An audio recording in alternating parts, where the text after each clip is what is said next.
Beautiful sight. My name is Tyson Menker. I'm a former United States Marine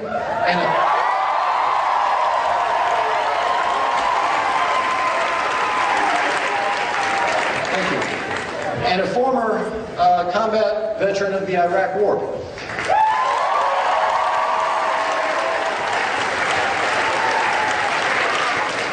I'm also one of the many thousands of veterans who proudly support Bernie Sanders for president. Sight. My name is Tyson.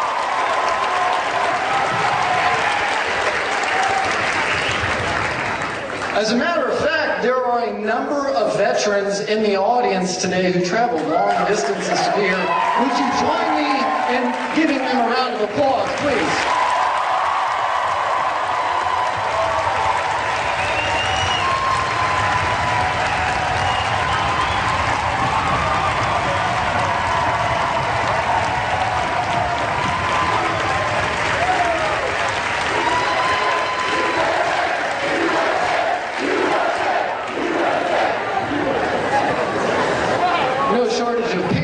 And here is there. That's outstanding. Now, like all of you, my reasons for supporting Bernie are simple. First and foremost, he has shown the judgment and the foresight necessary to keep America safe. In these turbulent times, he has a plan to destroy ISIS and engage the Middle East as part of a principled foreign policy that will keep America safe now and for years into the future. That's important.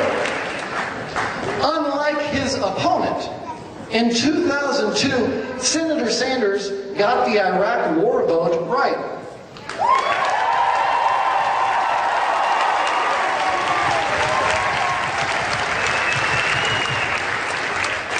Instead of following someone else's lead, Bernie used his own judgment to take a courageous stand, and he called into question the Bush administration's plan, or lack thereof.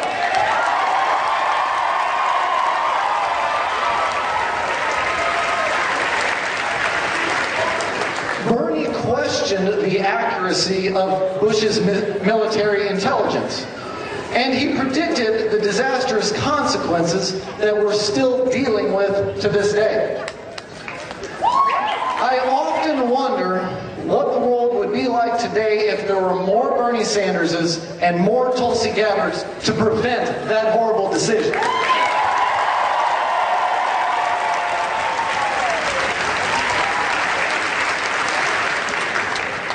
Not only has Bernie worked tirelessly to keep U.S. troops out of unnecessary conflicts, but he has fought harder than just about everyone to make sure that we're properly taken care of when we return home from combat.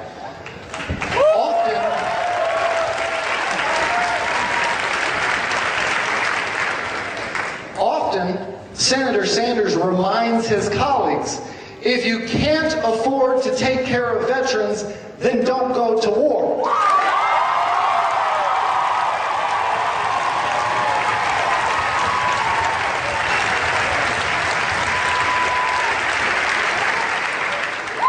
That is why I frequently tell people that Bernie sets the bar for veterans advocacy. Sure, every DC politician says they support the troops. Not a single one will tell you otherwise. But there's a big difference between saying you support the troops and actually supporting the troops. Just ask former POW and veteran Senator John McCain, one of Bernie's colleagues in the Senate, who, after working to pass the Veterans Choice Act, said Bernie Sanders does have a record of advocacy for veterans.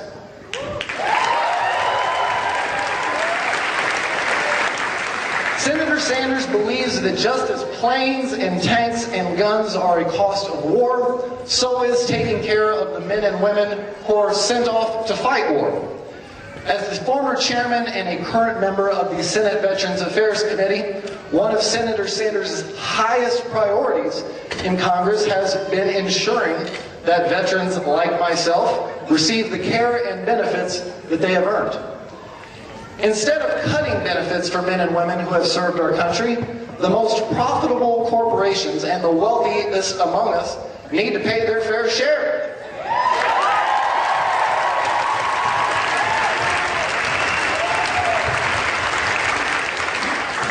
Senator Sanders has been an ally in that fight. And so this has been a constant theme, as you know, throughout his political career, and why we can count on him to fight for us as President, Commander-in-Chief. That's why, if you really support the troops, then perhaps you will consider supporting the candidate with the most veteran support. I really hope you'll consider that. And for that and many other reasons, I truly believe that this is the most important election of our generation. We can't keep electing establishment candidates and expect to achieve any real change.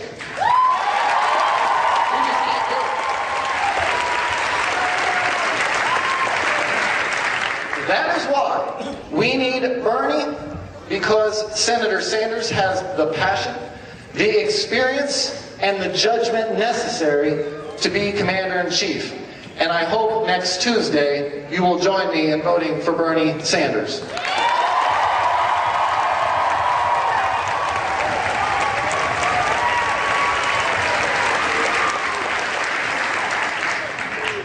So with that, it is now my distinct honor and privilege to welcome our next guest, Army National Guard Major. She's just as good.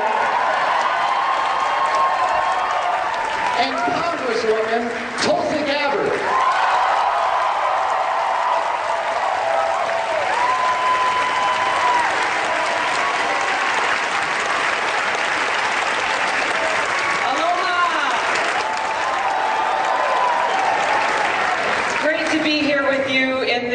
Incredible place, Gettysburg. I would like to share the beginning of the famous Gettysburg Address, one of the most monumental speeches ever delivered. Have you heard of it? You've heard it before? Yeah? Okay, just checking. 407 years ago, our fathers brought forth on this continent a new nation, conceived in liberty and dedicated to the proposition that all men are created equal. Let's welcome to the stage the man who has dedicated his life to this proposition, who is a champion for veterans, who has the qualities necessary to be our next Commander-in-Chief. Please welcome Senator Bernie Sanders.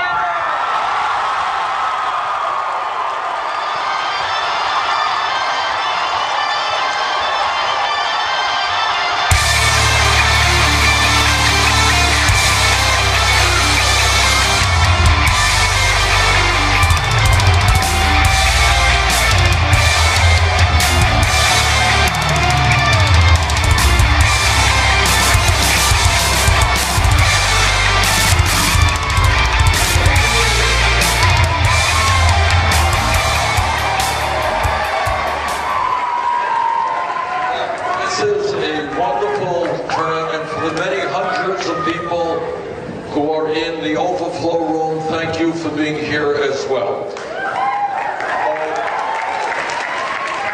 Let me thank Tyson Manker of Vets for Bernie. We appreciate his service to our country and his work in this campaign.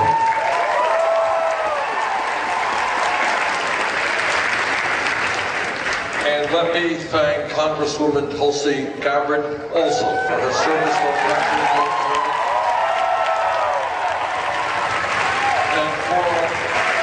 For the great work that she is doing in the U.S. Congress. Now, all of you know that anybody who comes within 50 miles of Gettysburg is obliged to talk about the Gettysburg Address, right? You've heard that 500 times. And Tulsi and I were just chatting a moment ago, so we decided to divide it up. She did the beginning, I'll take the end, because the end of that profound speech strikes me as something that is unbelievably relevant to the world that we are living in today. And this is what Lincoln said back in 1863. It is rather for us to be here dedicated to the great task remaining before us, that from these honored dead we take increased devotion to that cause for which they gave the last full measure of devotion. That we here highly resolve that these dead shall not have died in vain, that this nation under God shall have a new birth of freedom, and that government of the people, by the people, for the people, shall not perish from the earth.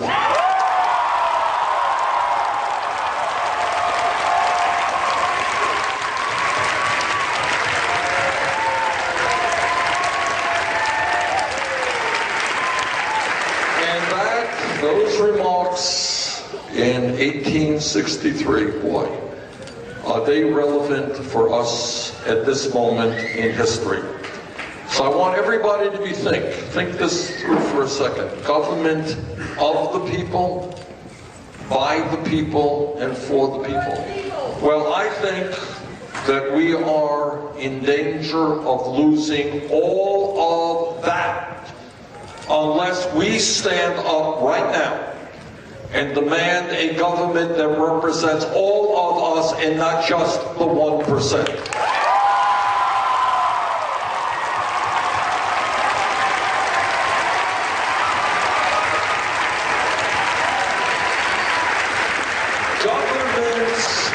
Government of the people, by the people, and for the people does not mean billionaires and Wall Street and the fossil fuel industry and corporate interests pouring huge sums of money into super PACs.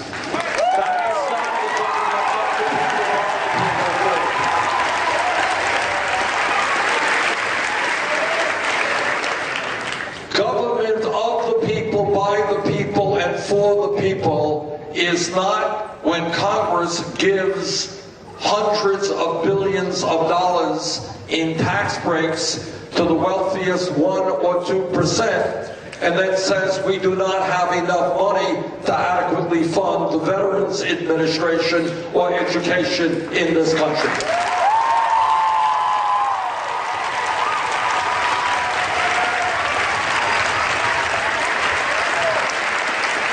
The challenge that Lincoln gave us in that brilliant 2-minute speech is a challenge that today we have got to address.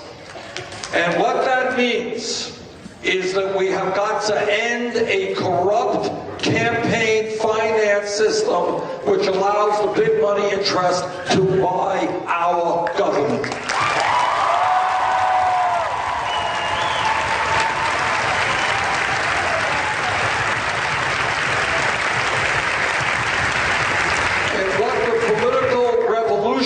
That we are engaged in this campaign is not just about overturning Citizens United and getting rid of super PACs.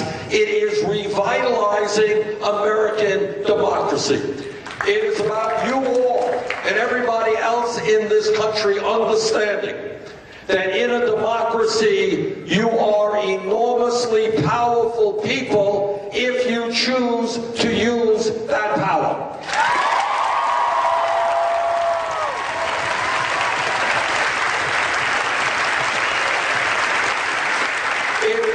Understanding that men and women have fought and died to preserve our way of life, and the essence of our way of life is that we are a democratic society in which all of us can help shape the future, not just the Koch brothers and a handful of billionaires.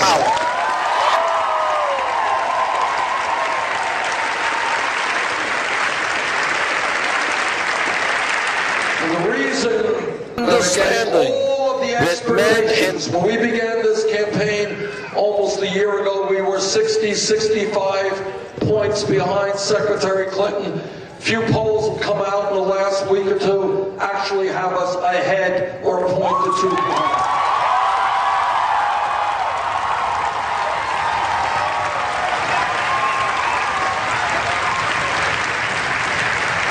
And the reason for our unexpected success and the fact that we've now won some 17 primaries and caucuses is that we are doing something quite radical in contemporary American politics. We're telling the truth.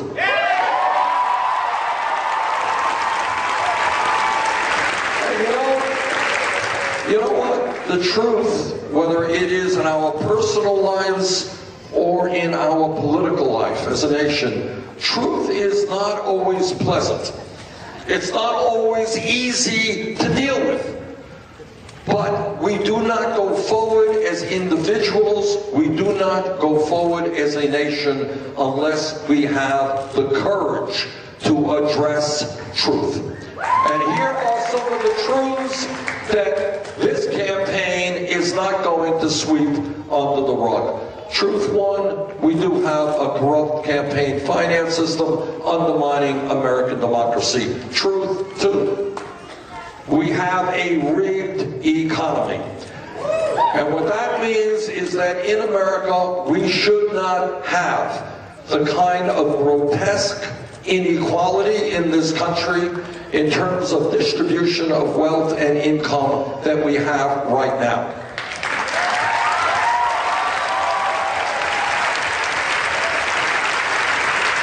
Now, you won't see this on television very often, which is part of the problem. But the top 1/10 of 1% now owns almost as much wealth as the bottom 90%. That is not a sustainable economy. It is not a moral economy. It is not an economy that will make this country the kind of country we should be. Thirdly, when we talk about where we are as a nation, again, an unpleasant truth. We have more people in jail than any other country on earth. 2.2 million people. We're spending $80 billion a year locking up fellow Americans who are disproportionately African American, Latino, and Native Americans.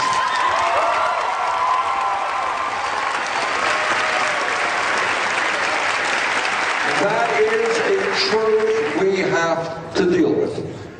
And in my view, it makes a lot more sense for us as a nation to invest in education and jobs for our young people rather than jails or incarceration.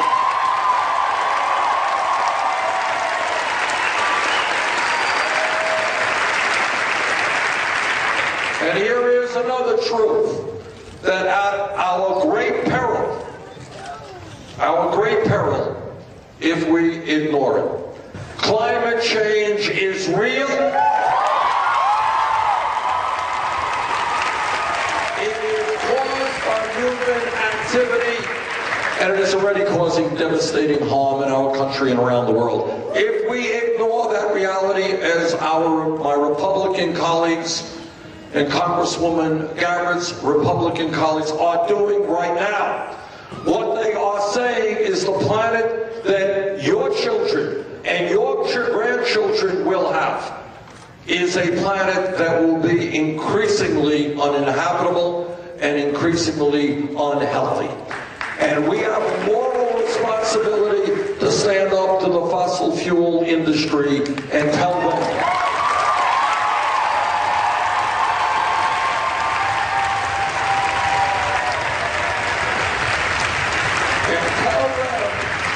that their short-term profits are not more important than the future of this one planet that we share. Here is another truth that we don't discuss, although we are forcing this discussion. And what the political revolution is doing is forcing discussion on issues that others would seek to avoid. Here is another profound truth, and that is we live in a highly competitive global economy. And if we are going to succeed now and in the future, we need the best educated workforce in the world.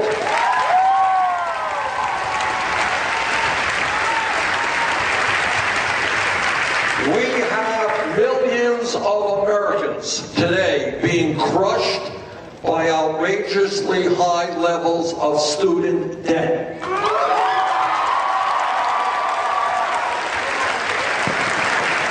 If you think outside of the box and outside of status quo thinking, ask yourself, how does it happen that people are financially hurt, in some cases for decades, paying off that debt? For what crime did they commit?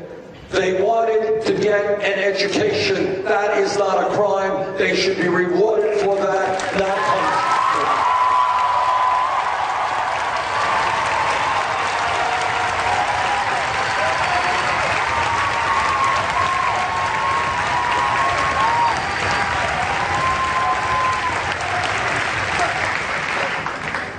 Campaign is about is in fact challenging status quo thinking. The greatest problem that we face as a nation is not just the objective problems that we have, the decline of our middle class, income and wealth inequality, wars that we never should have gotten into, climate change, people going into debt for getting an education. The more serious problem is that every day the media tells you that there are no options, that you are powerless, that we cannot change the system. They're too powerful. Big money interests are too powerful. Who are you to think that we can create tuition-free public colleges and universities? Who are you to think that we can join every other major country and guarantee paid family and medical leave to all of our people?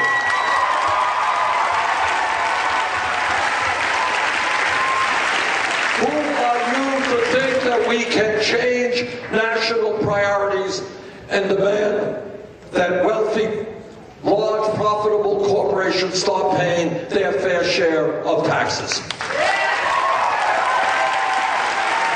Let me conclude on this note. When we begin challenging the status quo, this issue jumps right up. Every major country on earth, Germany, the United Kingdom, France, Holland, Scandinavia, Italy. I live 50 miles away from the Canadian border in Burlington, Vermont, Canada. All of these countries, every major country on earth, guarantees health care to all people as a right, except the United States of America.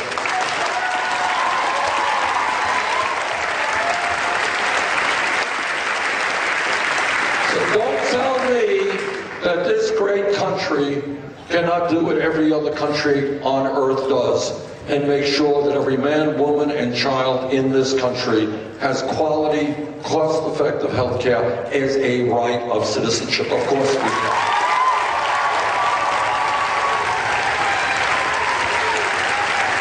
So I wanted to just say a few words about the thrust of our campaign, and let me conclude this before we get into some other issues dealing with veterans' needs. And I'm the former chair of the Senate Committee on Veterans Affairs and proud of that. And also some foreign policy issues, which are of course related to how we use our military. But the last point that I want to make is what the political revolution understands, is that no president, not Bernie Sanders, not anybody else, can alone address the issues and the crises facing our country. The only way we do it is when you and you and you and you and millions of other people stand up, fight back, and demand a government that represents all of us. Thank you all very much.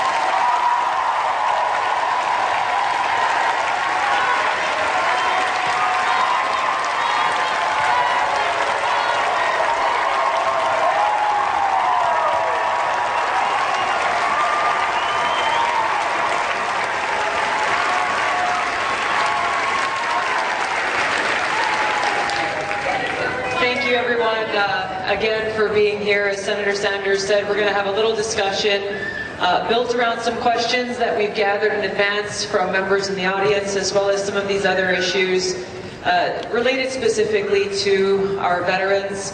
Let's just all give a round of applause and thanks to the many veterans that we have in attendance here today from all different generations.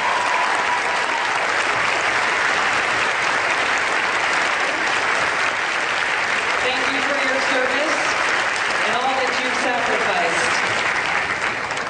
You know, Tyson talked about in his opening remarks about how veterans in particular get really frustrated around election times because you hear a lot of noise coming from politicians that sounds a little bit like gratitude, thank you for your service, something that we hear all the time.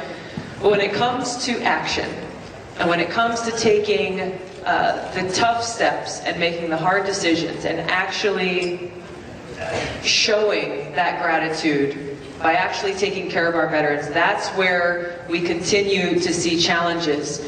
So we have a question from Joey Spangler in the audience who talked about this frustrations, about the political sound bites, and wanted to ask Senator, how do you actually get things done? You've done so much in Congress, but when it comes to the VA, when it comes to specifically our post 9/11 veterans, what actions can you take and how can you get them done?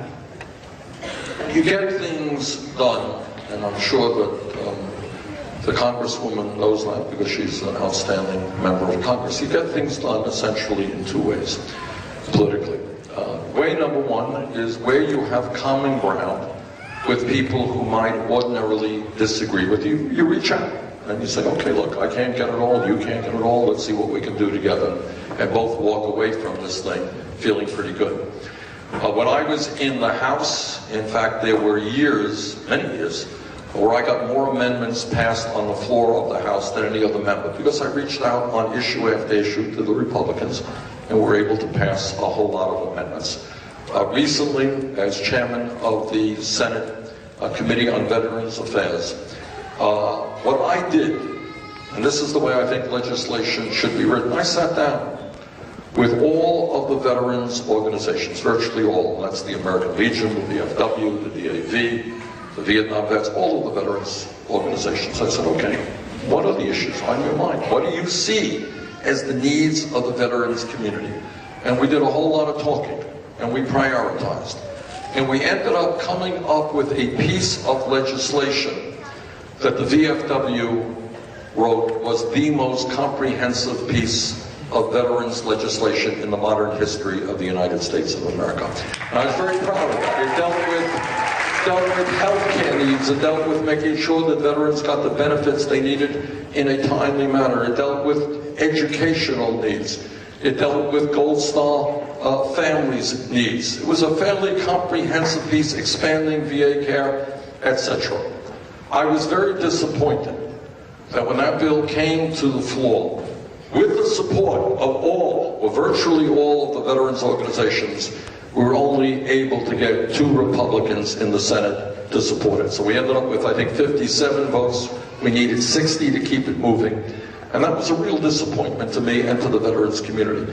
What I had to do then is kind of retreat, scale down that legislation, work with people like John McCain, and we ended up coming up with something that passed overwhelmingly in the Senate and in the House, which ended up being the most comprehensive healthcare, VA, primarily VA healthcare legislation in modern American history.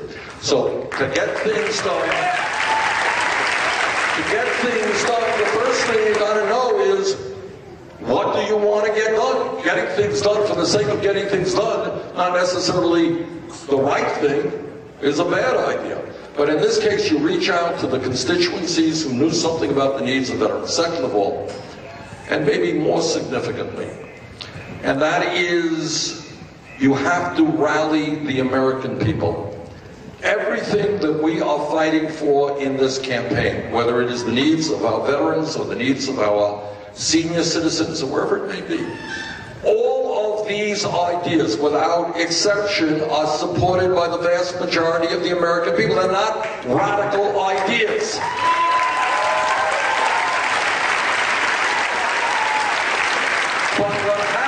today is because of money in politics.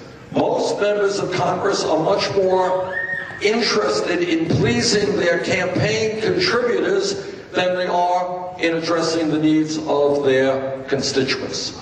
So what we have got to do is to rally the American people to stand up and to fight back. And when that happens, there is very little that we cannot accomplish. Those are the two ways I think that you go forward.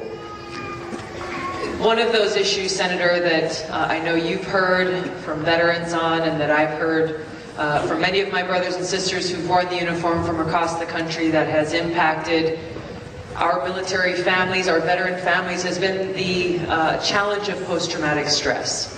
You know, this is a major issue that has impacted veterans in different kinds of ways, and the impact has really shown itself most harshly through our veterans who survive combat and come home and take their own lives. This issue of veteran suicide is something that's very difficult to talk about. Many of us who've served, unfortunately, in these most recent conflicts know someone personally who has taken their own life.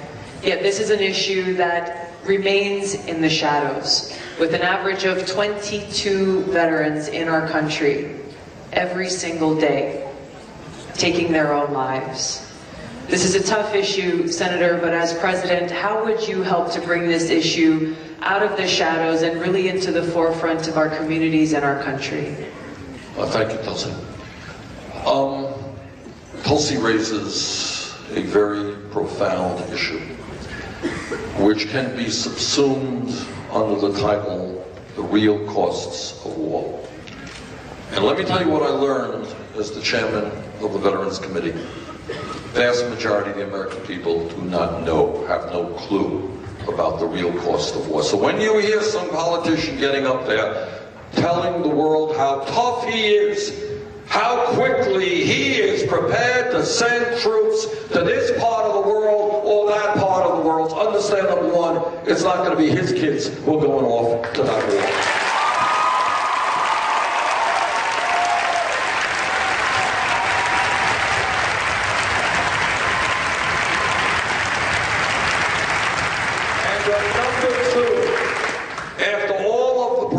And the deployments and the speeches, very few members of Congress are still around 10 or 20 years later to make sure that that veteran who may have lost his legs or his arms and is living in some apartment someplace continues to get the love and the attention that he or she needs.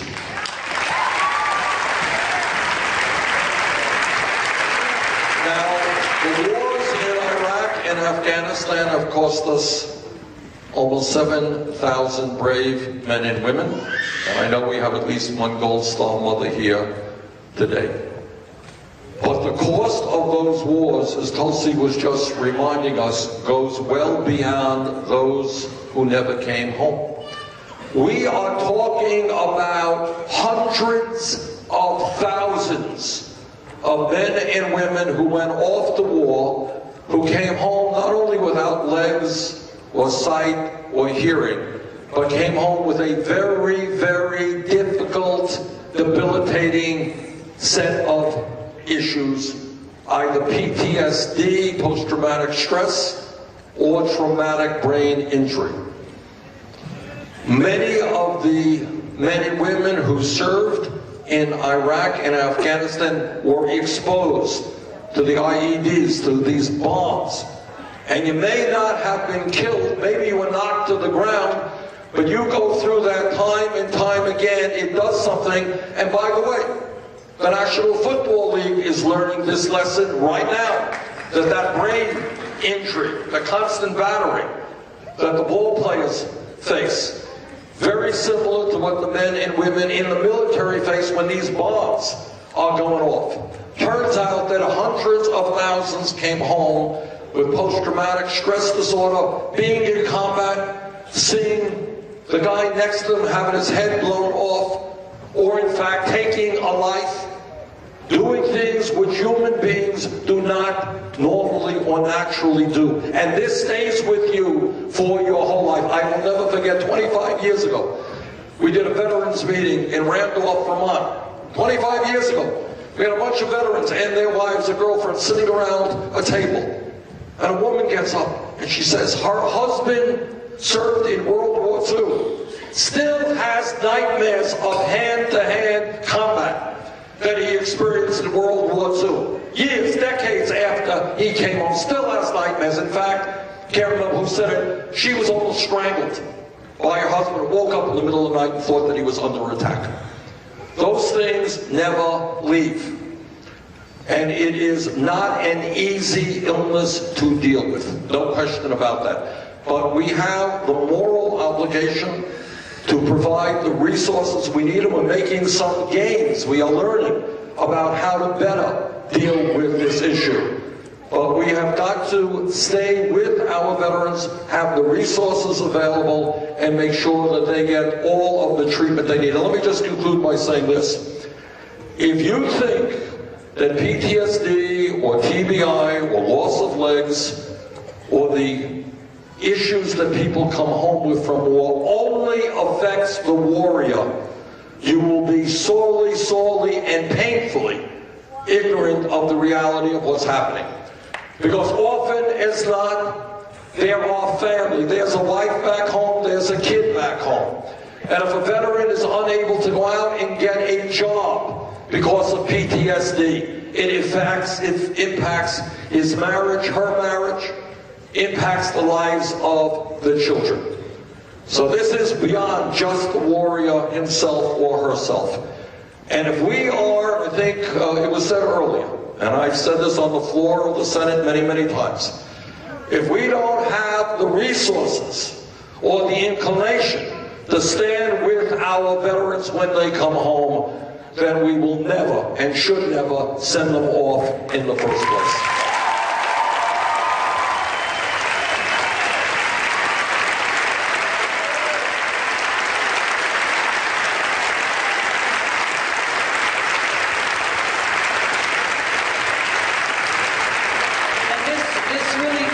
To the heart of the issue for this question, this choice that stands before voters, is the question of judgment for the person who we choose to be our next commander-in-chief, especially and particularly when it comes to this question of the cost of war. And Senator Sanders and I have talked many times about this question of war and peace. The cost, not only militarily, the cost on our veterans, but looking at the overall picture of the cost of these continued unnecessary regime change wars, whether it was Iraq or Libya or now Syria. Senator Sanders famously in 2002 spoke on the floor saying, and I will quote you if you don't mind, "Mr. Speaker, it's not whether we like Saddam Hussein or not. The question is whether he represents an imminent threat to the American people, and whether this interventionist action will do more harm than good."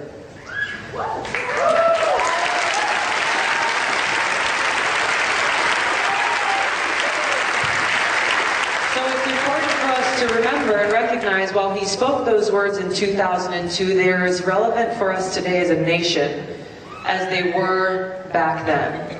If not more so, because it's critical that our nation learn from these actions of the past. Peace is something that is appreciated by veterans who've experienced and seen war firsthand.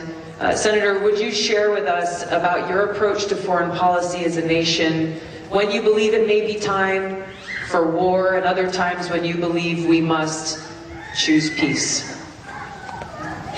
Thank you for that very important question, and it's a question that we do not discuss enough as a nation.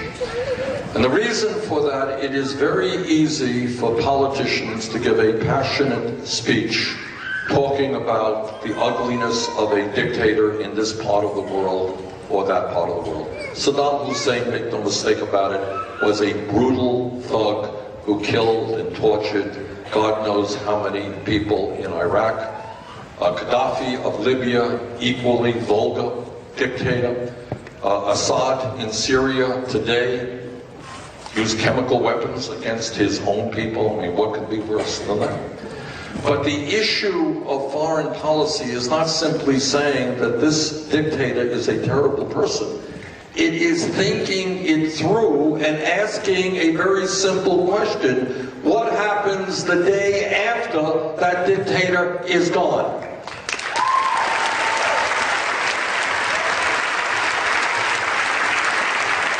And are there other ways of bringing decency or democracy to those countries rather than military intervention? And the Congresswoman just read part of the remarks that I gave on the floor of the House. I listened very carefully to what President Bush and Vice President Cheney and that whole administration were saying. And I concluded two things. Number one, that they were not telling the truth. And number two, that going to war would likely end up causing significant problems above and beyond Saddam Hussein in terms of bringing massive instability to that region, which of course is exactly what happened. If you check out American foreign policy from way back, whether it is in Latin America, whether it was in Iran, whether it was in Iraq, whether it was in Chile, very easy for the United States military, the strongest military in the world, very easy for our CIA and intelligence agencies to overthrow governments. That's not the hard part. The hard part is to think about what happens in the future, and it turns out that regime change more often than not ends up causing instability and unintended consequences that people had not thought through. Does that mean that we never use military force? Of course that does not mean that. There are times when you have to respond militarily. When our freedom is endangered, when our national interests are endangered, when those of our allies are endangered. But in my view, the use of military force should be the last response, not the first response.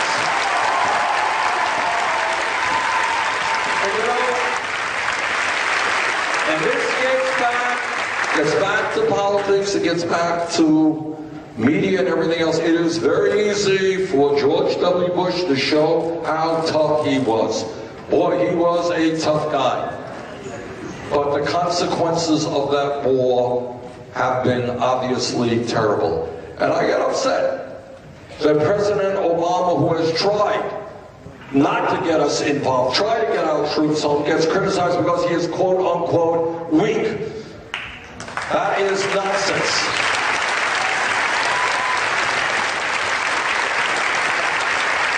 Diplomacy and doing everything that we can to avoid a war is not weakness, it is intelligence, it is strength, it is making sure we do not see unnecessary death.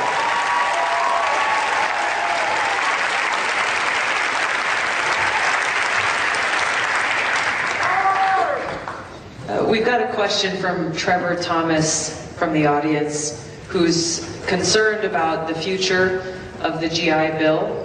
There are efforts currently underway within Congress, even as the GI Bill has been strengthened with the post-9/11 GI Bill. You've worked on many of the improvements that exist now, extending that benefit. It's a two-part question, really. What is your position on the current bill in Congress that reduces the benefit for housing, for dependents of veterans, for those who've been the recipients of this transferred GI Bill? And Trevor's wondering, how does your free tuition at public institutions fit in with this post-9/11 GI Bill? Okay, I am opposed to cutting the housing benefits of dependents of veterans who are using the GI Bill.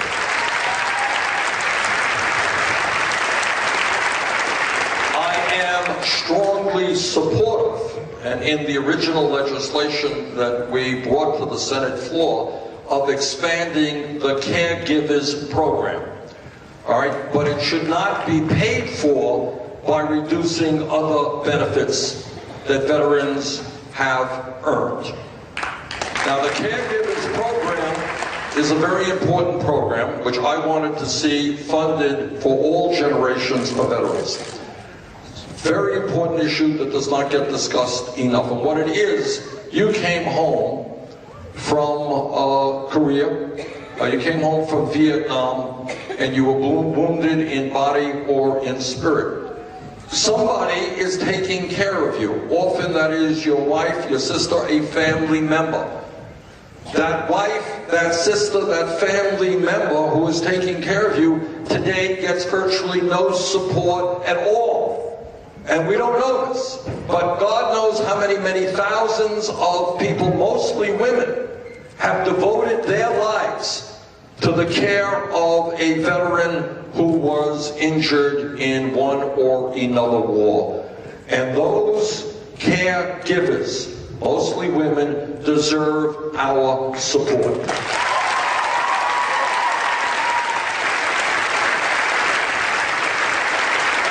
that program should not be paid for by cutting other veterans' programs.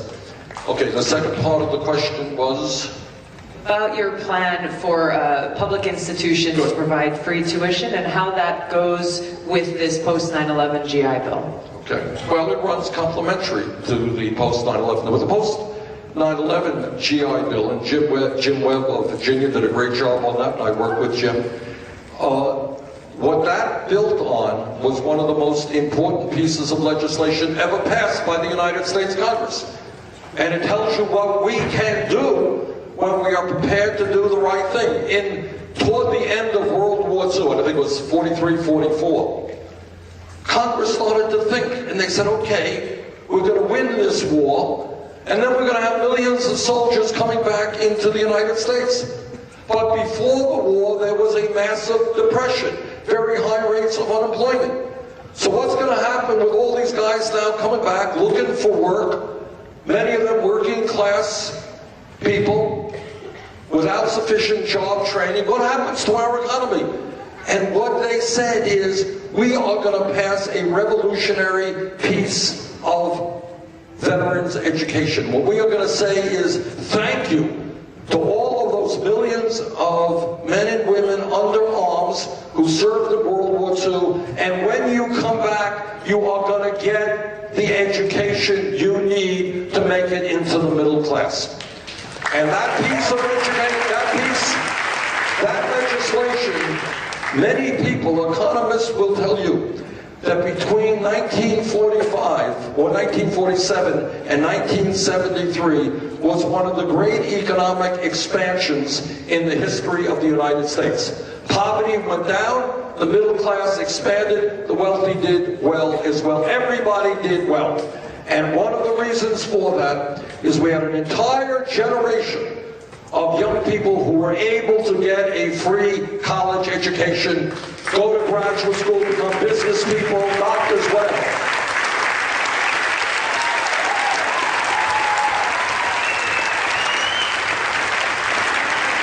And the post-9/11 GI Bill built on that framework.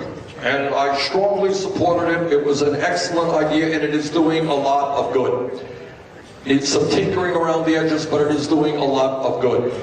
Now, what I believe, as I mentioned earlier, which runs parallel to this, it's not for or against it, is that in a highly competitive global economy, I want to see every person in this country, by the way, not just young people, but every person who has the qualifications and the desire and the ability to be able to get the education they need regardless of the income of their families.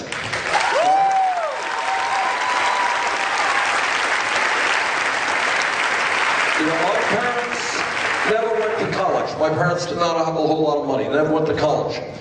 And it is hard for a lot of kids today to even think about going to college. But I want every young person in this country, every person in this country, to understand that if they do their schoolwork seriously, regardless of their income, they will be able to get an education. So,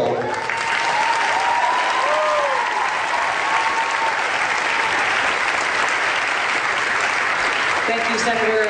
We have the veteran here today who began and founded Vets for Bernie. You talked to them briefly backstage. Tyson Manker spoke specifically about his own experience of serving in Iraq, of coming home, of dealing with challenges of post-traumatic stress, and what he has done to take action, specifically through legislation called the Fairness for Veterans Act. So you mentioned, Senator, we wanted to help share Tyson's story. Tyson, if you please stand up and say a few words. Thank you, Congresswoman.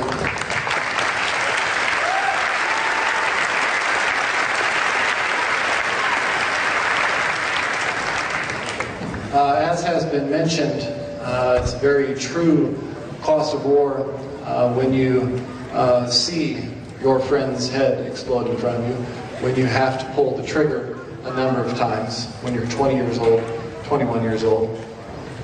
When I went to Iraq in 2003, our government had not yet caught up to understanding what PTSD was, let alone doing anything proactive to treat it.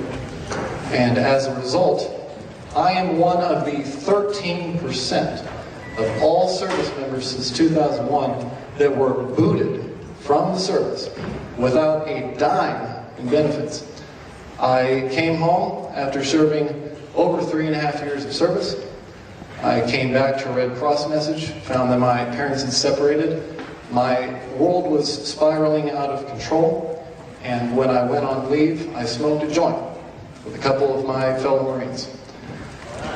Now, not only was the process that was used to violate my rights and remove me from the service the most unconstitutional thing that, I'm an attorney now, by the way,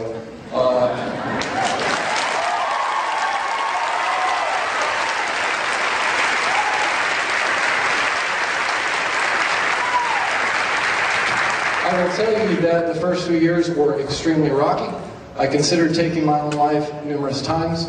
I've lost friends, and the fact that I was able to make it through school and law school, I still don't know how it happened. But here we are, and now we realize, again, over 1 in 10 service members has gotten kicked out without any benefits. They've got PTSD, they're kicked to the curb. Their GI Bill, taken away.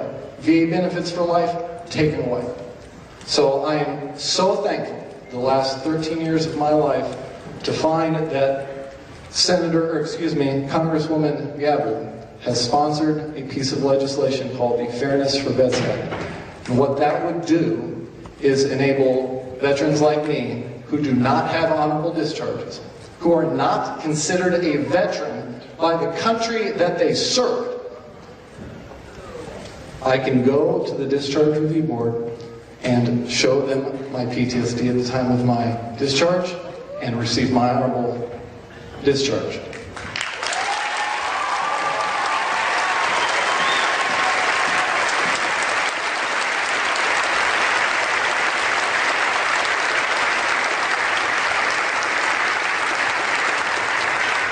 So I want to thank Congresswoman Gabbard for bringing attention to this serious issue, but I want everyone to know that this is just the tip of the iceberg. We're only beginning to understand this, and when you hear the statistics, like 22 veterans a day take their own lives, we don't know how many of those 22 were kicked out, like me. And I think that when we start digging into the facts, all these people that are taking their own lives, it's because Uncle Sam threw them to the curb. So that's my experience.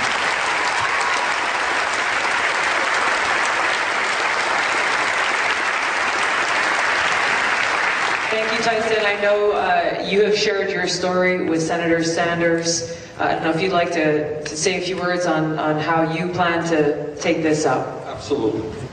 Tyson, thank you for having the incredible courage to tell us your story, and for your determination.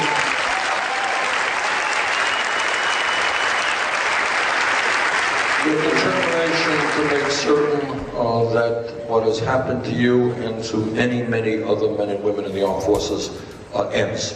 That we understand what PTSD is about, and that we do not deny people the honorable discharge and the benefits that they have deserved and earned because of PTSD. Thank you so much. And we will,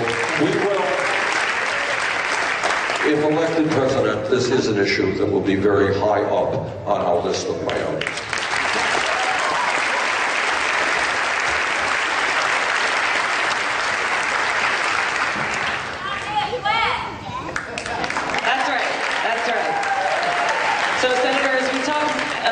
Cost of war. We've heard from Tyson. We've seen the human cost of war. The financial cost of war is something that is particularly tied into the platform that you have laid out throughout this campaign, where the trillions of dollars that our country has spent and continues to spend on these unnecessary regime change wars make it very difficult, if not impossible, to invest in our communities, to invest in infrastructure, to invest in education and healthcare and our future. And one thing, Senator, that I've heard you talk about so many times is family values, the importance of allowing parents and family members the resources needed to enjoy a new baby, a new member of their family, or to take care of a loved one who is sick. Can you talk through your plan for the Paid Family and Medical Leave Act and why it's so important to all of us? Here is just one more example of an issue that gets almost no discussion. Question to the audience, all right? How many countries, major countries, do not guarantee paid family and medical leave when a baby is born into the family or when somebody is ill? Anyone know the answer to that? All right, you got it. It's not only that the United States is the only major country, we're one of the only countries in the world, including poor countries. Because everybody understands that when a mom has a baby, she needs to stay home with that baby. Dad should be able to stay home with that baby.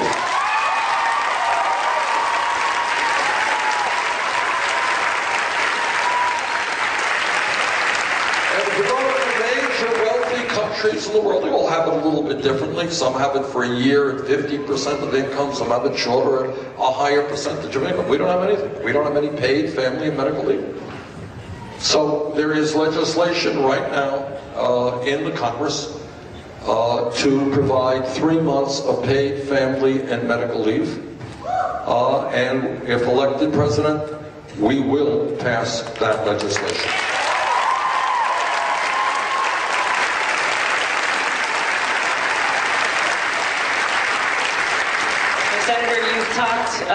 Briefly earlier you mentioned private prisons and the issue with criminal justice reform, the unintended consequences that have so deeply damaged and devastated our communities, both the social and the economic cost.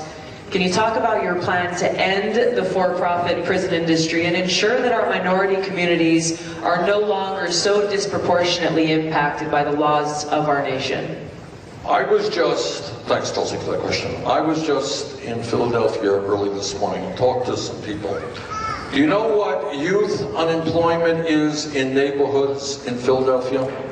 It's over 50%.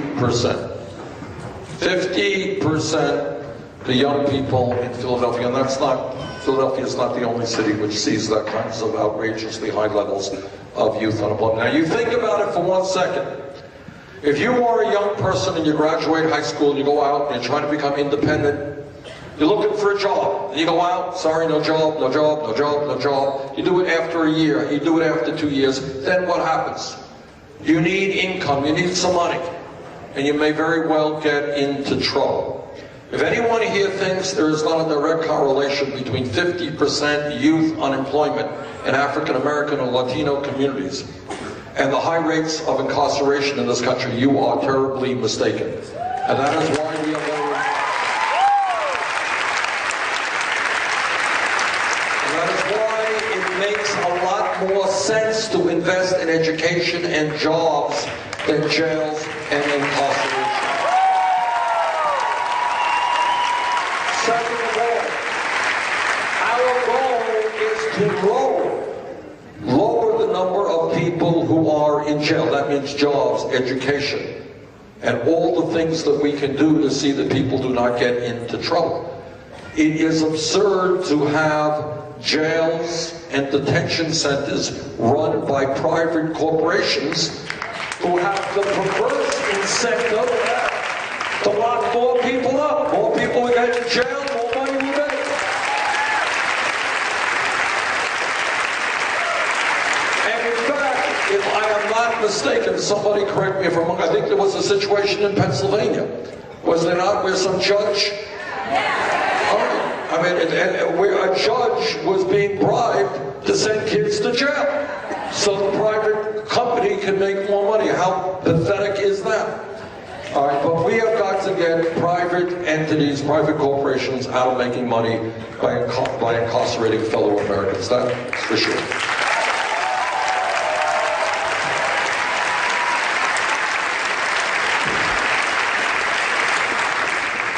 This frustration, Senator, not only with the rigged economy, but you've talked about how this money driving the decisions being made in our country so negatively impact the people. How do you change that? And you've talked about empowering individuals, yet we see so much voter frustration, disengagement, disenchantment, in particular after you see what happened in places like New York and Arizona and other states where people have stood in line, have done everything that they thought they were supposed to do, and yet have that basic civic right taken away from them. How can we change this and fix this problem to bring our democracy back to what it needs to be? This is maybe the major issue that we face, getting back to Lincoln, government of the people, by the people, for the people. Think about it. So number one, it means overturning this disastrous Citizens United decision. Number two, in my view, moving toward public funding of elections. Now what does that mean? In this room, there are a lot of people who are interested in politics, they have ideas about how to improve this country. Some of you may be conservative, some of you progressive, some of you moderate, that's great. You should not, if you want to run for office, have to spend half of your life hustling money from wealthy campaign contributors.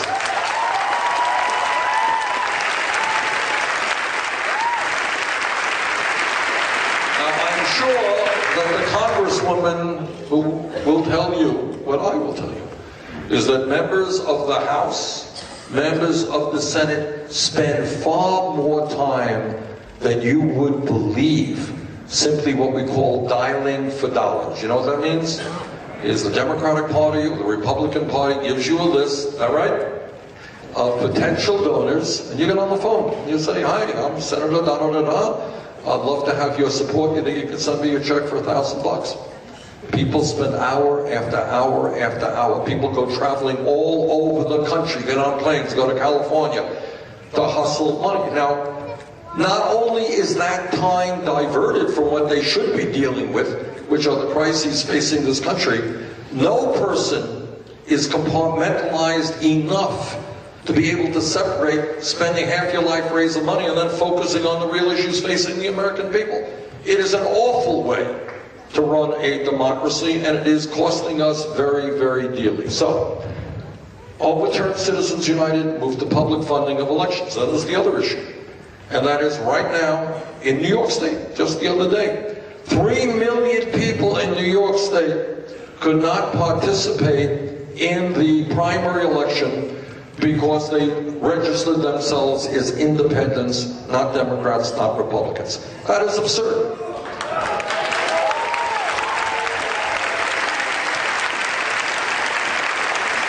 People should have the right to vote for the candidate they want to be president of the United States. I was in Arizona. We had a contest in Arizona.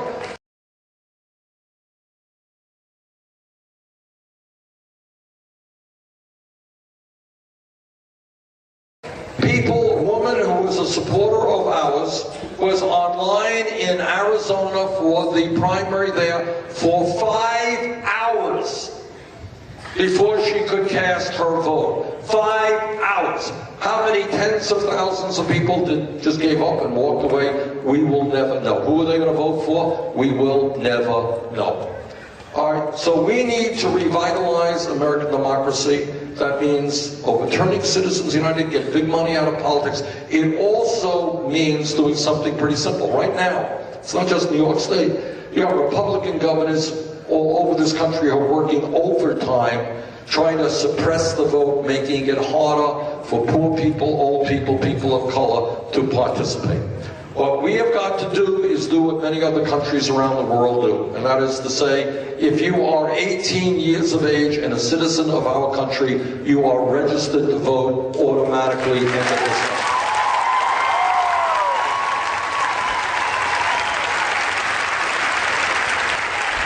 Isn't it crazy that we even have to have this conversation in the United States of America? Today is Earth Day. I would be remiss. I come from a pretty beautiful place on the planet, I think, from Hawaii. Love our land and our water. Senator comes from a beautiful place in Vermont, and just driving up here this morning from DC, I was just awed by the land and the trees and nature. Senator, this is something that you have been committed to for so long. Can you talk about, in honor of Earth Day, what your plan is to protect and conserve our environment and our future? Let me just say this, because we can go on just on that discussion for hours.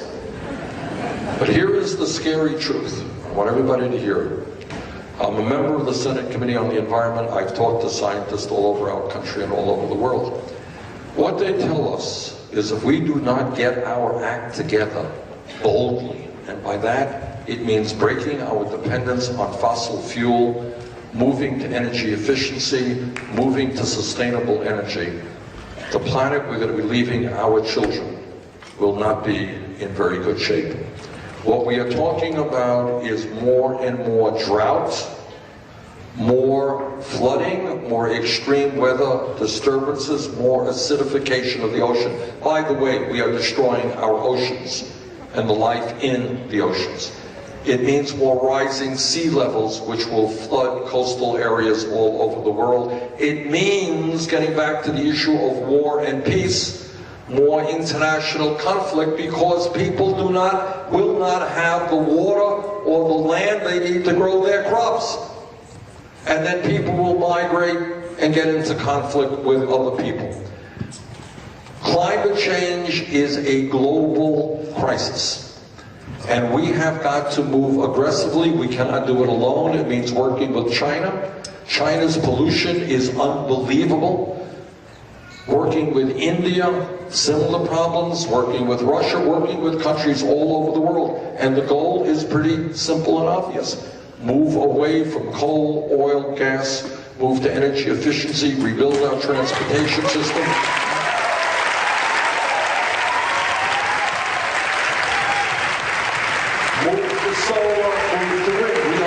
Some progress. You go to states like Iowa, go to Texas.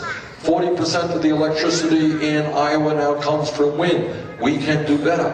Cost of solar has plummeted in recent years.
That the great state of Pennsylvania will help lead this country forward into the political revolution.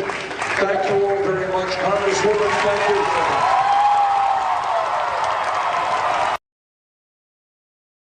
political point of view, what we have learned in this campaign is we do well, we win when the voter turnout is. There will be a record-breaking turnout on Tuesday.